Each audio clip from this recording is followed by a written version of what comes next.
Le monde du vivant avec Jean-Yves Cretin, entomologiste, croqueur de pommes, mais aussi croqueur d'insectes. Jean-Yves, bonjour. Bonjour. Dans une dernière émission, vous nous avez dit que dans le sud-est asiatique où vous étiez, vous vous êtes nourri avec des larves de papillons. Je crois que c'est des papillons. Oui, oui. Alors, pas seulement, mais... La question, est-ce qu'on pourra changer la viande animale pour des insectes, des protéines d'insectes? C'est une belle option. On entend parler de ça, alors est-ce que c'est... C'est une belle option, mais... enfin, je ne suis pas économiste, ça j'ai dû le dire déjà dans une émission précédente. C'est une belle option, mais elle est quand même à prendre avec un peu de circonspection. Parce qu'il faudra imaginer qu'on produise des quantités, j'allais dire astronomiques, c'est pas le mot, mais on doit en être, je crois en France, on a dû produire au mieux 250 000 tonnes d'insectes comestibles. Mmh. Ça paraît comme ça pas bien, mais... Alors jusqu'à maintenant, c'était pour la nourriture animale. Hein. Maintenant, oui, on aura le droit de mettre... Maintenant, on a la possibilité d'utiliser en farine ou en huile. Mais en farine, évidemment, on pourrait rajouter ça dans un tas d'aliments restructurés et dans lesquels on glisse quelques pourcentages de la masse de l'aliment en protéines d'insectes. Alors, l'avantage des insectes, c'est qu'il y a des gens qui ont déjà une expérience dans le monde. On doit être aux environs de 2000 espèces d'insectes qui se mangent. Mais c'est dans les régions tropicales, subtropicales. C'est-à-dire que ça n'appartient pas à nos traditions, à nous. Même si, quand on dit à quelqu'un c'est de la farine, il n'a pas besoin de croquer. Enfin, la bestiole, on ne voit pas qu'elle a des ailes, on ne voit pas qu'elle a des yeux. Enfin, c'est bon, on ne voit pas que c'est un asticot. Donc ça peut faire la différence, c'est-à-dire qu'on peut s'habituer.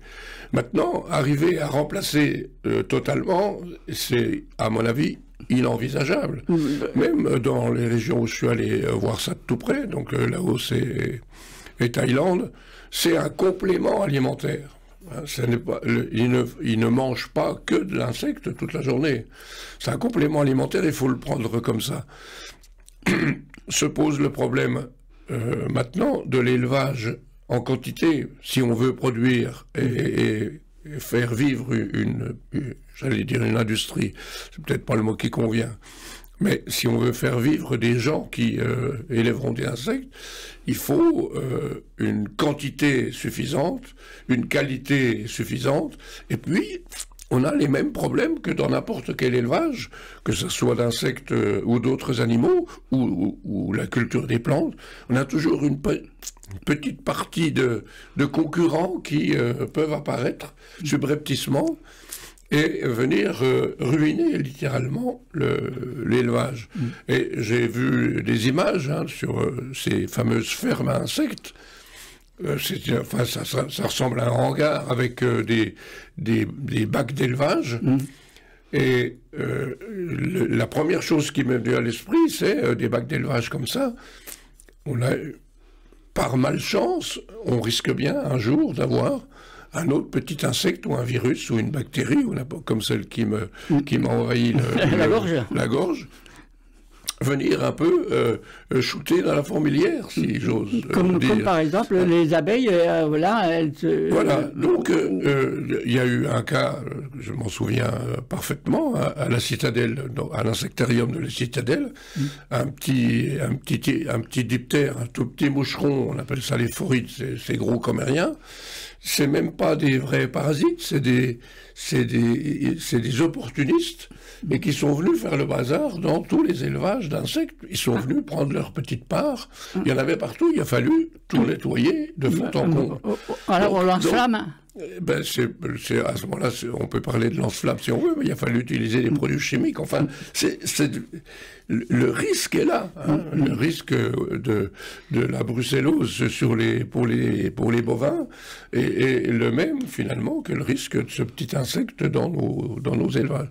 Donc, ne pas mettre tous les œufs dans le même panier, jouer le coup, parce qu'en effet, les insectes ont un très bon rendement énergétique. C'est-à-dire qu'à quantité de nourriture égale, ils se débrouillent bien mieux qu'une vache ou un mouton.